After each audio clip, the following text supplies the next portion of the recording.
મારું નામ રાજુભાઈ એમ સામરિયા। હું ધંધુકા જીઆઈડીસી ખાતે રાણપુર રોડે બજરંગ ઇન્ડસ્ટ્રીઝ નામની ફેક્ટરી કારખાનો મારો ધંધો રોજગાર ચલાવું છું।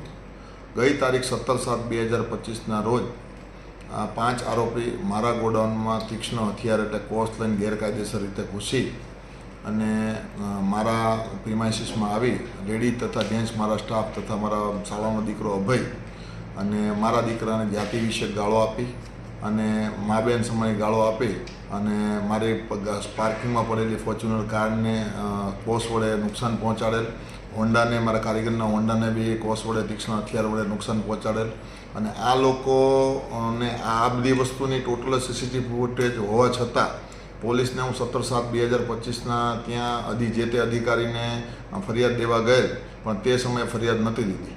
40 દિવસ પછી ગઈ તારીખ 26/8/2025ના રોજ સાંજે 7 વાગે ફરિયાદ મારી દાખલ કરી એ લોકોએ અને ફરિયાદ દાખલ થયા પછીના 24 કલાક થઈ ગયા પણ હજી સુધી જે આરોપી છે એમની અટકાયત કે ધરપકડ થઈ નથી અને હું એવી આશા રાખું છું કે એમની ધરપકડ કરી અને મને યોગ્ય ન્યાય મળે અને આ જે તમામ 5 આરોપી છે એ મોટી રાજકીય વગ ધરાવે છે, એપીએમસીના વાઇસ ચેરમેન છે અને આ લોકોનો ગુનાહિત ઇતિહાસ છે અને ધંધુકા તાલુકામાં આ લોકોની છાપ એક દબંગ માણસો વ્યક્તિ તરીકે છે।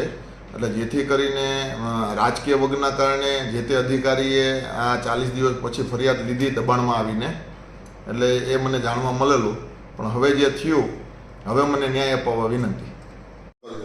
मेरा नाम अभय कुमार खींची है। मैं Bajrang industries GIDC Ranpur road Dhandhuka में काम करता हूँ।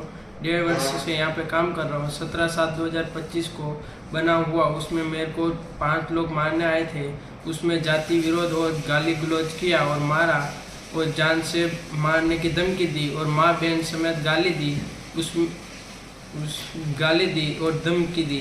40 दिन बाद FIR दर्ज की, उसमें आरोपी गिरफ्तार करके योग्य न्याय और कार्यवाही करके योग्य न्याय दिलाया।